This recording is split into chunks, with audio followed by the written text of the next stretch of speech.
ये सिर्फ शब्द नहीं बल्कि करोड़ों लोगों का इमोशन है, एक ऐसे खिलाड़ी के लिए जो उम्मीदों से कहीं आगे निकल गया। तो चलिए समझते हैं उस क्रिकेटर की कहानी जो सिर्फ एक खिलाड़ी नहीं, एक ग्लोबल आइकॉन बन गया। सचिन की कहानी शुरू होती है मुंबई के पार्कों से, जहां एक नन्हा सितारा पहले से ही चमक रहा था। भारत जैसे देश में एक प्रोडिजी होने का प्रेशर सोचिए, लेकिन सचिन पर इसका कोई असर नहीं हुआ। जब भी वो बैटिंग करने आते तो मानो पूरे देश की उम्मीदें उनके कंधों पर होती थीं। और इस 1 अरब उम्मीदों के बोझ को उन्होंने बड़ी आसानी से उठाया। कमाल है।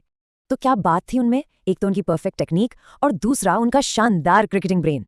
उनके खेलने का अंदाज इतना आसान था कि बैटिंग बिल्कुल सिंपल लगने लगती थी। और उनका वो ट्रेडमार्क बैकफुट पंच, वैसा पंच शायद ही किसी और खिलाड़ी के पास था। क्रीज पर उनका वो शांत कॉन्फिडेंस, बोलर्स को लगता था कि उनके पास हर चीज का जवाब है। 200 टेस्ट मैच, ये नंबर उनकी जबरदस्त कंसिस्टेंसी को दिखाता है। और फिर 100 इंटरनेशनल सेंचुरीज, एक ऐसा रिकॉर्ड जो शायद ही कभी टूटेगा। इतने सारे रिकॉर्ड्स, लेकिन एक बड़ा सपना था जो 20 सालों से भी ज्यादा से अधूरा था। और फिर आया 2011 वर्ल्ड कप जीतने का आखिरी मौका, वो भी अपने होम ग्राउंड पर। जब इंडिया जीती तो विराट कोहली के इन शब्दों ने पूरी टीम की फीलिंग्स बयां कर दी।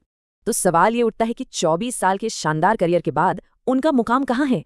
देखिए, अलग अलग एरा के प्लेयर्स को कंपेयर करना मुश्किल है, पर कई उन्हें डॉन ब्रैडमन के बराबर रखते हैं।